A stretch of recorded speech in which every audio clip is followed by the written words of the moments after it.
Lego Ninjago has had a complex 12-year history, and over the past 16 seasons, 2 movies, and numerous miniseries, we've enjoyed a whole host of memorable characters and costumes.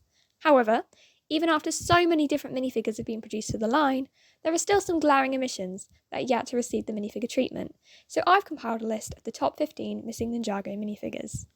Now, I just want to point out that I finalised this list way before I began the channel, but thankfully many of these figures have since been released by Lego, so I've had to rewrite the list that I made as a child numerous times over, especially because the recent Ninjago City Market set contained many of my featured minifigures. Just as a heads up, this video will contain spoilers for episodes up until and including Ninjago Crystallized, however none for Dragons Rising. So, let's get into my updated list. In spot 15, we have Cliff Gordon. Cliff found fame for playing the comic book space hero Fritz Donegan, earning himself a fan in Jay. However, in Season 6, Jay receives the shock revelation that his hero Cliff was actually his biological father, leading him to inherit his fortune. But after the events of Skybound were erased, Jay lost all memory of this. Cliff has never spoken a line or even actually appeared in the show other than movies and comic book covers, and I doubt he ever will.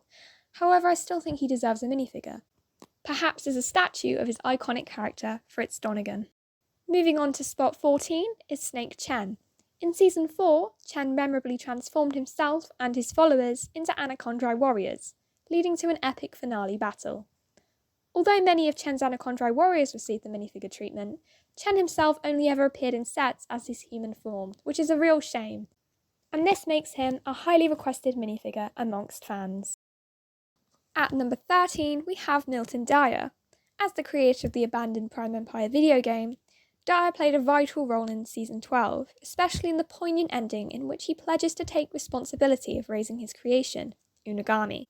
Dyer has a relatively simple design, so I don't see why he couldn't crop up in a future Ninjago City set alongside young Unagami, instead of just another unnamed civilian or two.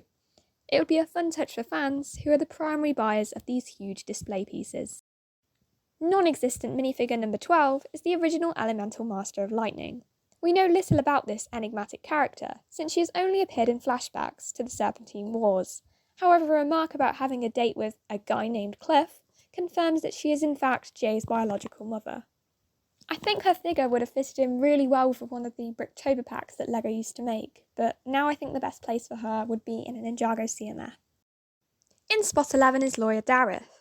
Ever since his first appearance in Season 2, Grand Sensei Dareth has remained one of my favourite characters, and there are no shortage of loyal Dareth supporters within the Ninjago fandom, so I think this figure would be really popular amongst fans, just like the 4 Dareth minifigures that we already have.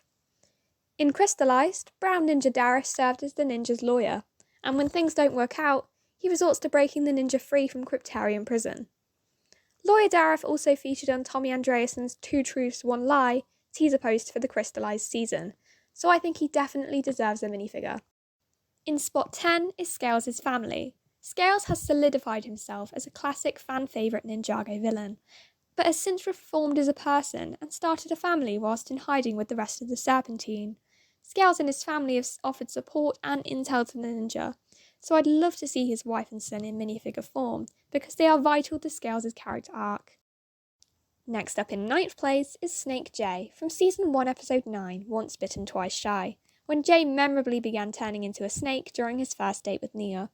This is the episode where Jay unlocks his true potential, so it's a key moment for his character. The closest we've ever come to getting this figure is probably the Jay from the Ninjago movie minifigure series, which also wears a scarf. I've convinced myself that this is a reference, although it most likely isn't. Number 8 goes to the Flaming Shogun. The Red Shogun! Red Shogun! Sorry, the Red Shogun. After the ninja disbanded following Zane's sacrifice, well, the first time anyway, Kai is seen fighting henchmen in a fight club, until Lloyd persuades him to think about rejoining the group. I absolutely love getting random alternate costumes for the ninja, so I think a figure of the Red Shogun would make a great addition to any Ninjago collection. I think that the Season 12 Avatar Kai minifigure was a real missed opportunity to make this figure, especially because Lego took the chance with the Avatar Zane to make the Pink Zane minifigure. At number 7 is Casual Harumi. Currently we have 5 minifigures of the princess who broke Lloyd's heart and furthered his trust issues, but none of these depict the outfit that she wore the most in Season 8. A simple recolor of Coco's hairpiece and a few new prints would provide another version of this tragic, iconic character. I know it's kind of cheating to put 3 characters at spot number 6, but I simply could not separate the Upley and rank them above one another. This trio played an integral role in season 13 in defeating the school's sorcerer. Back when the series released in 2020, I was convinced that they were going to release in a LEGO store accessory pack, but that never happened, so I guess I was wrong. Fungus does have an intricate hat and hair combo, however I'd be perfectly happy to settle with him just having a regular wizard hat and his hairpiece as swappable separate pieces. At spot 5 is Lou, Cole's father, Lily's husband, and member of the Royal Blacksmiths, which is a popular singing and dancing troupe in Ninjago City. Lou first appeared in Season 1 Episode 9, when he learns to approve of Cole's ninja lifestyle. Lou has also made numerous appearances throughout the show, such as when he performs with his band in Day of the Departed. In more modern Ninjago, he's also appeared in a heartfelt Season 13 flashback to Cole's mother Lily's illness. I love to get minifigures of different Ninjago side characters, especially the ninja's parents, so I hope LEGO makes a figure of him someday. At number 4 is brave, dedicated paper girl Antonia, who's been a recurring character and mentor to Nelson ever since Season 11. She's risked her life to deliver the news to the citizens of Ninjago during numerous attacks on the city, such as in Seabound when she came face to face with racist squid Kalmar. We've even had several episodes focused entirely on her and Nelson, who has had 3 minifigures, so I think that she definitely deserves a figure. If you wanted to make a custom Antonia, her hairpiece came in the LEGO Minifigures Series 22 Chili Costume Woman, just in a brighter shade of red and missing the black streaks. In 3rd place, and claiming the bronze spot, is Zane's father, Dr. Julian. Julian first appeared via a heartbreaking flashback in Season 1 Episode 7, Tick-Tock, which is actually my favourite ever episode of the show, when Zane turns his memory switch back on. For me, this is probably one of the most emotional moments of the show, and it's stuck with me ever since my first watch. After breaking the hearts of Ninjago fans, Dr. Julian was brought back in Season 2, before never appearing again. In Season 3, Cyrus Borg offers Zane his sympathy for the loss of his father. And in Season 6, Jay and Nia visit the abandoned lighthouse, so we can assume that Julian passed away off-screen between Season 2 and 3, but for real this time. Our chances of ever getting this figure are slim, but I'm holding out hope. In 2nd place is the Police Commissioner, Ninjago City's twitchy-eyed law enforcement. After his first appearance in Season 6 Episode 1, the Commissioner was initially in opposition to the ninja, after they were framed by Nardakan. However, he soon became their ally in fighting the Sky Pirates.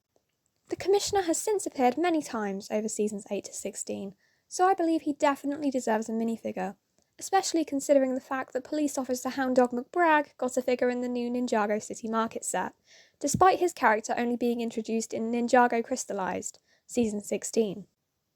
In the show, the Commissioner has his own unique moustache mould. However, I'd happily settle for LEGO just recolouring the pre-existing black moustache piece to grey. Before I reveal my top spot, I do have a few honourable mentions who didn't quite make the cut, such as Young Woo, Young Garmadon, Akisa's brother Kataru, Wedding Nia, game show host Jay, the Pirate Ninja, Woo's Tease Ninja, Ninjago Movie Fusion Ninja, Nobi Fenwick, as well as numerous characters from the newest Ninjago Dragons Rising season, who I left out purely because the series is so new and hasn't even fully released yet, so they could easily crop up in future sets. Finally, spot number 1 goes to Jay's self-proclaimed arch-nemesis, Fugidove. Like Antonia, Fugidove has been a recurring character ever since Season 11, when Wildbrain began to animate Ninjago.